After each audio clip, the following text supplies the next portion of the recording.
واسمعني من الراديو. طيب الله يفرج همك. طيب الدعاء شوف،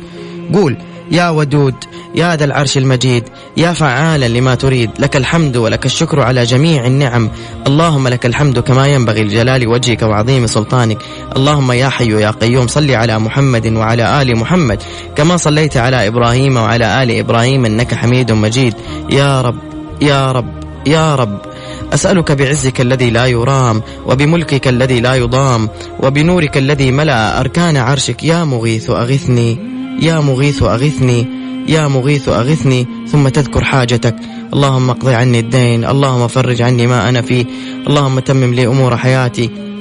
بخير، اللهم اجعلني من الناجحين، اللهم إني أسألك رضاك والجنة، اللهم لا تشمت أعدائي بدائي، واجعل القرآن العظيم دوائي وشفائي، أنت ثقتي ورجائي، واجعل حسن ظني بك شفائي، اللهم ثبت علي عقلي وديني، وبك يا ربي ثبت لي يقيني، وارزقني رزقا حلالا يكفيني، وابعد عني شر من يؤذيني، ولا تحوجني لطبيب يداويني، اللهم استرني على وجه الأرض، اللهم ارحمني في بطن الأرض، اللهم اغفر لي يوم العرض عليك. بسم الله الرحمن الرحيم طريقي، والرحمن رفيقي، والرحيم يحرسني من كل شيء يلمسني، اللهم إني أعوذ بك من شر النفاثات في العقد ومن شر حاسد إذا حسد، اللهم إني عبدك ابن عبدك ابن أمتك ناصيتي بيدك، ماض في حكمك عدل في قضاؤك، أسألك بكل اسم هو لك سميت به نفسك أو أنزلته في كتابك أو علمته أحدا من خلقك أو استأثرت به في علم الغيب عندك أن تجعل القرآن ربيع قلبي ونور صدري وجلاء حزني